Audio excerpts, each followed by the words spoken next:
विधानमंडल समीक्षा। अब सुनिए विधानमंडल की आज हुई कार्यवाही पर आधारित समीक्षा। पहले विधानसभा समीक्षा। लेखक हैं योगेश श्रीवास्तव।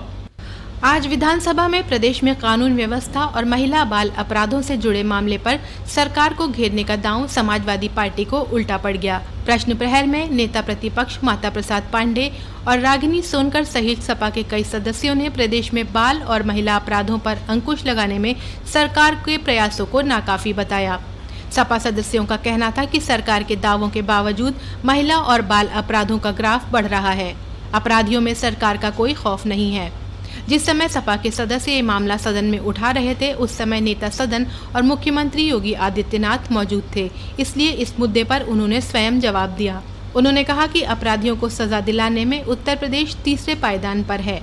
उन्होंने बताया कि 2016 की तुलना में दहेज के मामलों में वर्ष 2023-24 में 17.5% की कमी आई है। बलात्कार में 25.30% की कमी है। लेकिन 2017 से 2024 में देखें तो महिला एवं बाल उत्पीड़न के 24,402 अभियुक्तों को सजा दिलाई गई। 2022-2024 के मध्य 16,718 को सजा दी गई। उन्होंने कहा कि 2017 से पहले की सरकारें उतनी संवेदनशील नहीं थीं। अब पोर्टल को एक्टिव किया गया है।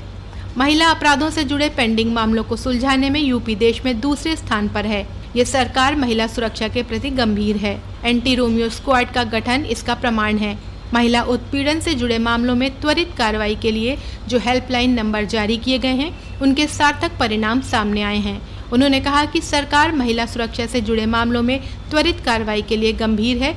समाजवादी पार्टी की विधायक रागिनी सोनकर ने बलिया पुलिस वसूली कांड का विधानसभा में उल्लेख किया।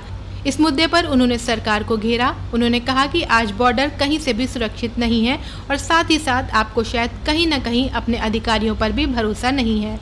एसपी बलिया होने के बावजूद भी बाहर से एक टीम भेजी गई और वहां पर जांच कराई गई। उन्होंने कहा कि प्रदेश की सीमा पर ह्यूमन ट्रैफिकिंग बढ़ती जा रही है। मॉनसून सत्र के दूसरे दिन प्रदेश के वित्त मंत्री सुरेश कुमार खन्ना ने 12,209.93 करोड़ का अनुपूरक बजट पेश किया। इसमें 319.95 करोड़ रुपए नई योजनाओं पर खर्च किए जाएंगे। बाकी की धनराशि पुरानी योजनाओं पर खर्च होगी। यह अनुपूरक बजट मूल बजट का 1.66% है। अनुपूरक बजट में औद्योगिक विकास के लिए 7,500 करोड़, ऊर्जा विभाग के लिए 2,000 करोड़, परिवहन विभाग की नई बसों को खरीदने के लिए 1,000 करोड़, अमृत योजना को पूरा करने के लिए 600 करोड़ रुपए, कौशल विकास की योजना के लिए 200 करोड़ और ग्राम पंचायत से जुड़ी योजनाओं के लिए 100 करोड़ रुपए की धनराशि आवंटित की गई है।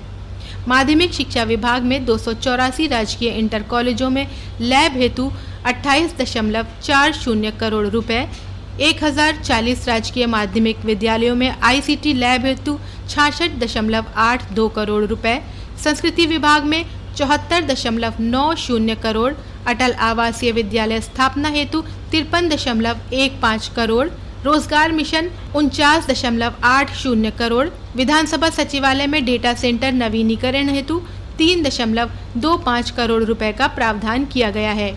प्रश्न प्रहर में सपा नेता फहीम इरफान, अनिल प्रधान, कांग्रेस की आराधना मिश्रा मोना ने राज्य सरकार द्वारा चलाए जा रहे हर घर नल योजना पर सवाल उठाते हुए कहा कि नल लगने से पूर्व पाइपलाइन के लिए खोदी जा रही गांव की सड़कों का बुरा हाल है। इस पर जल शक्ति मंत्री स्वतंत्र देव सिंह ने कहा कि हर घर जल योजना का 84.56% परियोजना कार्य पूरा हो चुका है। इस साल इस योजना को 100% पूरा कर लिया जाएगा।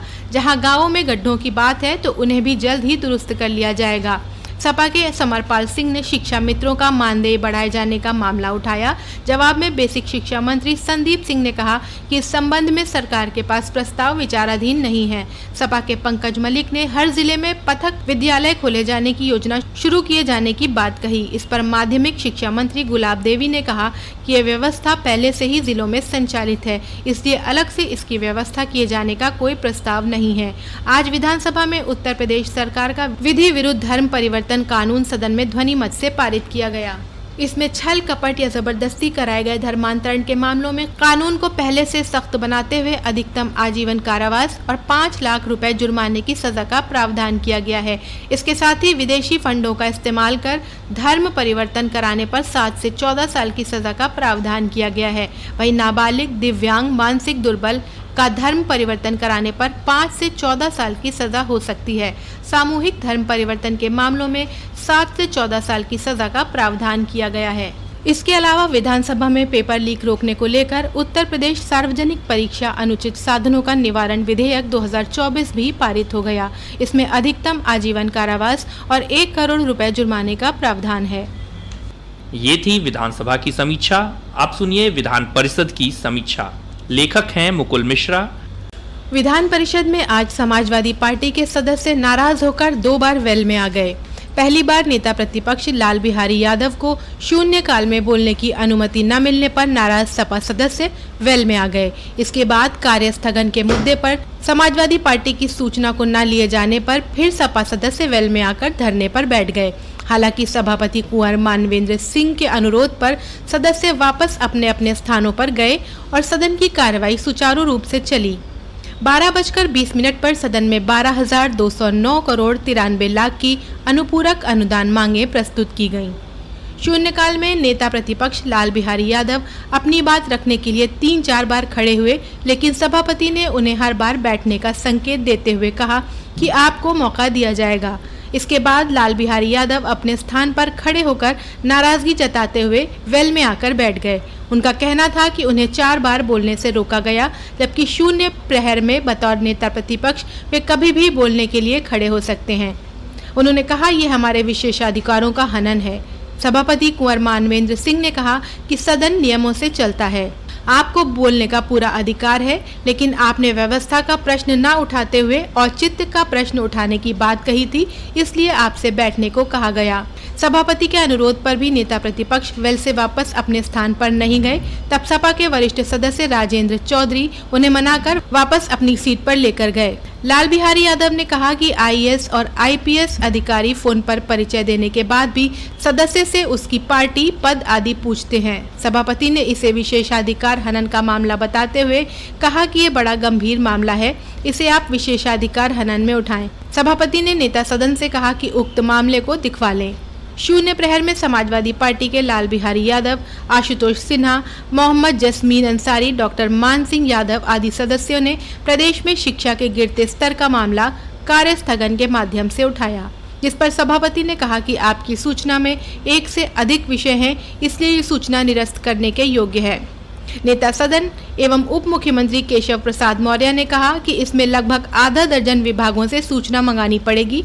विषय बड़ा विस्तृत है, इसलिए इसे निरस्त कर दिया जाए, जिस पर समाजवादी पार्टी के सदस्य वेल में आकर बैठ गए। सभापति शिक्षक दल के सदस्य ध्रुव कुमार त्रिपाठी, निर्दल समूल के सदस्य राज बहादुर सिंह चंदेल आदि ने भी सदस्यों से एक विषय पर सीमित रहकर अपनी बात रखने का अनुरोध किया। इसके बाद सदस्य वापस अपने स्थान पर गए और आशुतोष सिन्हा, डॉक्टर मान सिंह यादव व नेता प्रतिपक्ष लाल बिहारी यादव ने अपने अपने विचार रखे। इसके पूर्व प्रश्न प्रहर में भाजपा के सदस्य अनूप कुमार ने अपनी ही सरकार के समाज कल्याण विभाग की कार्यशैली पर प्रश्न चिन्ह लगाया। अनूप कुमार ने तारांकित प्रश्न के जरिए सवाल किया कि उनके लेटर हेड पर लिखे गए फर्जी पत्र प्राप्त हुए हैं और उन पर क्या कार्रवाई की गई। इस पर विभाग के मंत्री असीम अरुण ने बताया कि कुल 4 पत्र संबंधित विधायक के लेटर हेड पर प्राप्त हुए हैं। जो फर्जी पत्र मिले हैं उनकी जाँच कराई जा रही है। जो दोषी होगा उस पर कार्रवाई की जाएगी। अनूप कुमार ने कहा कि वे खुद विभाग के मंत्री असीम अरुण से 22 मई 2023 को मिले और एक पत्र दिया था, उस पर कार्रवाई नहीं हुई और उस पत्र को स्कैन कर फर्जी लेटर हेड के जरिए कार्यदायी संस्था को बदलने की कोशिश की गई। इस तरह के कुल 3 पत्र विभाग में तैयार कर लिए गए। इस पर मंत्री ने कहा कि फर्जी पत्र के जरिए जो शिकायत की गई उस पर कोई कार्रवाई नहीं की गई है। कार्यदायी संस्था बदली नहीं गई है।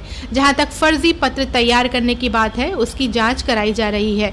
सदस्य चाहें तो वो विधिक कार्रवाई कर सकते हैं और वे इस पर विभागीय जांच के आदेश दे सकते हैं। सभापति ने कहा कि मंत्री पुलिस के अधिकारी रहे हैं, वो इसकी जांच करा रहे हैं। इस पर एमएलसी ध्रुव कुमार त्रिपाठी ने कहा कि यह गंभीर विषय है। नेता सदन केशव मौर्य ने कहा कि यह मामला सदस्य के लेटर हेड के दुरुपयोग का है और ये गंभीर प्रकरण है। इस मामले की 1 माह के अंदर जाँच कराई जाएगी और सदन को अवगत कराया जाएगा। प्रश्न प्रहर में समाजवादी पार्टी की ओर से नेता विरोधी दल लाल बिहारी यादव के एक सवाल का जवाब देते हुए नेता सदन केशव प्रसाद मौर्य ने कहा कि चतुर्थ श्रेणी कर्मचारियों के लिए आवास संबंधी नियम 2016 में बना था, हम इस पर विचार करेंगे। सभापति ने कहा कि अब जो नए आवास बनाए जाएं वो कम से कम 2 कमरों के हों। अभी आप सुन रहे थे विधानमंडल की समीक्षा। लेखक थे योगेश श्रीवास्तव और मुकुल मिश्रा।